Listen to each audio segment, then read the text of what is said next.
Hi, welcome to another GoForIt video. Today I will install the reverse camera on my 2010 Porsche Cayenne 957. After searching a little bit, I decided to choose this camera. I bought it from Amazon. I will leave you the link below. It's not an affiliated link, but it seems a really nice camera. And in here we have the camera itself that replaced the license plate light. It came with the power cable, and you have the cable that we need to run from the camera to the head unit. The CAN bus system controlled the head unit, and it knows when we put it on the reverse. So the trigger wire that usually you run it to the reverse light on the tail light, we will use it in fact to power the camera. When buying this camera on Amazon, you need to be careful because there are two versions.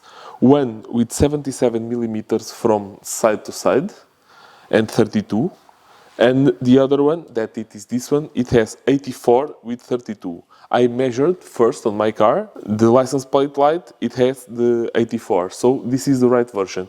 Also, the supplier says that for the Porsche Cayenne from 2003 to 2010, you need to order this one, that it is the code DC604. So if you grab this one that I put the link on the description, you need to make sure that you select the DC604. If you grab some other, please make sure that you have the right size and the holes in the right place. Install the wire in the car. It's to pass it through the headliner. So we need to take this piece of trim here. We need to take this piece of trim here so we can gain access to the foam that covers the strut for the tailgate, and that's where we will pass the wire. We need to remove all this cover here on the hinge and pass the wire through here, came around here, here, and in here we will have a hole to pass it in. We will need to remove all this trim because the idea here is to take this light and replace it with the camera. Here in the front, we will try to take the wire to the A-pillar here because we have the factory harness here, and down, and then here below cross to the head unit. So we will need to remove also the trim on the A-pillar, and we will try to pass the wire on the headliner without removing everything. But if you need, you can release the tension in the springs here. You just need to undo these holders here and just release the headliner a little bit. With the top trim, you just need to take the two T30 Torx bolts that you have right here, here, and in the other side. Then I remove the interior light totally, and now we just need to pry off this trim. I will just use a big flat screwdriver to try to reach to the springs and pop them like that.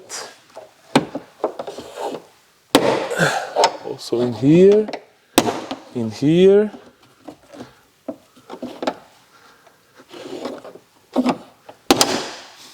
We have there some to take.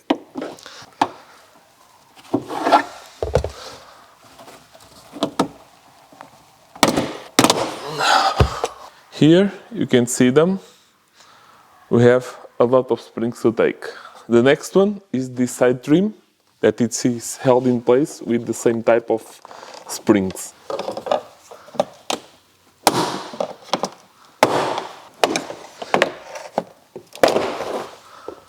Now you can already see here inside the foam that it is covering the strut for the tailgate, and it's below this foam that we need to pass with a wire to get outside. I just took this Torx T25 bolt to be able to lower this plastic piece. With my small flat screwdriver, I was able to pop this cover for the airbag, and you can see the Torx T25 screw that we will remove, so we are able to take the A-pillar trim. This is how it looks like, the A-pillar. you need to be careful to not hit here the airbag.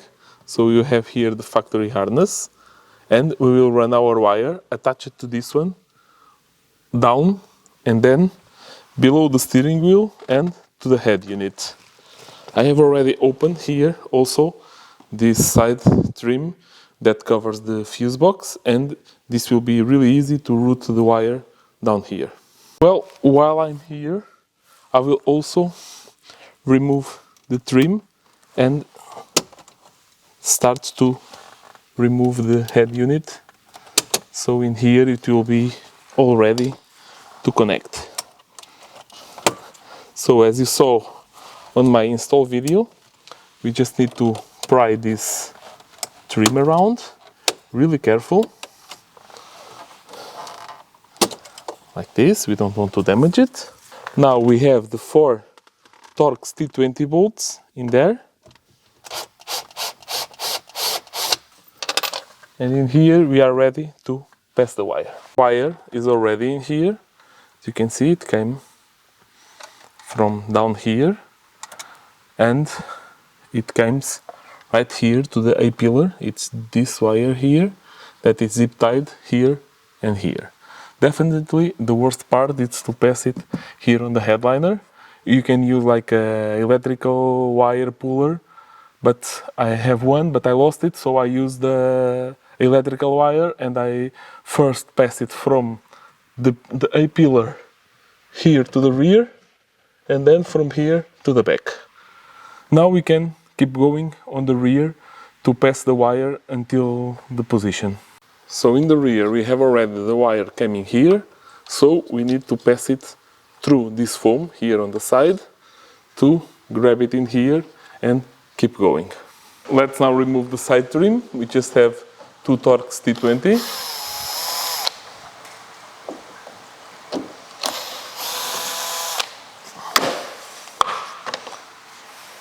This came quite easy. And you can now see here the rubber grommet where we will pass the wire. Let's see how this opens now. We have one part on the top and now the lower one. Now let's pull the wire and insert it inside of this cover, because we need to pass the wire right close with this, with the factory harness. Okay, now we can close this again because we have already the wire routed in place. The wire coming right with the factory harness, and now we'll close the cover and keep going. At this point I have already the wire routed here in the grommet, coming. This is how it looks like inside, and the wire is coming here. Now I need to take the license plate light and put the camera in place. At this point I have already the camera attached, and the 2 wires from the camera, the black and red, directly from the camera, I connected with the factory harness. The brown wire, it's the ground, and the yellow, it's the 12 volts. So the black from the camera goes to the brown, and the red goes to the yellow. Now I will connect it inside in the wire that we run from the head unit to here. We need to connect the ground to some point here on the boot, and the 12 volts will be connected to the wire that came from the head unit. As I told you, now here in the rear we have the wire that came from the head unit, and you have the wire that came from the camera. In here we need to connect the signal, and in here we will connect the supply for the camera. That I will take the ground from a point here in the boot. I need to check where will I connect it, and the 12 volts I will connect with the red wire that came from the head unit, that it usually acts like the trigger for the reverse, but in this case, because we have the CAN bus system and the CAN indicates that we are in reverse, the head unit can read that and can put 12 volts to this wire and feed the camera. Yes, now I have the camera connected. It's already welded, the wire here, the 12 volts, and I put the ground here to this bolt, nice and secure. Let's now get inside the car and just test the reverse to see if we have image.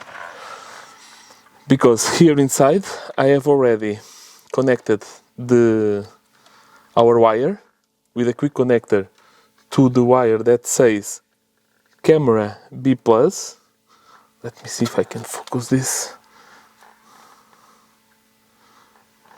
You can see camera B+, and in here I connected the red wire, and we have on the harness a wire that says rear camera in. This is too bright because I'm just below the LED projector and it is really hard to show you, but this says rear camera in. Connected like this, yellow. Now let's test it. I hope you can see it well. Let me just turn the key on, and now that it's connecting with the CarPlay. Okay. Now that it is, let's put it on reverse. There it is. The system installed and tested. Let's reassemble all the trims. Now that I have the rear camera installed and tested, I can show you how it works. So we are here with the head unit on, and I just need to go into reverse and the camera immediately came on. I have it with the ruler and also the trajectory on. You can see how it turns.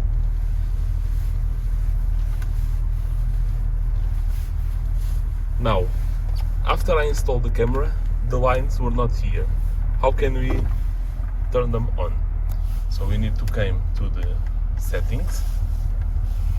Here, you scroll. Oh, I was already in the bottom. So you need to scroll up, go to system, to car, not system, is to car, and then extra settings, and in here you can control if you have the volume off or on while reversing. You can toggle the reverse trajectory display on or off, and in here with the rear viewer ruler you can have it off. 1, 2 and 3 are the levels of zoom. I am testing, but it seems to me that the level 3 is the most accurate, and that's it. The system is working really well. You see, when I put it on reverse, there it goes. As soon as I take it from reverse, the camera turns off. This was the video for today. I really hope you enjoy it and it can be useful for you. Don't forget to subscribe to the channel and activate the notifications so you don't lose any of the new content. Follow me also on the social networks, on Facebook and special on Instagram, where I post regular updates between the videos. See you on the next one. Bye!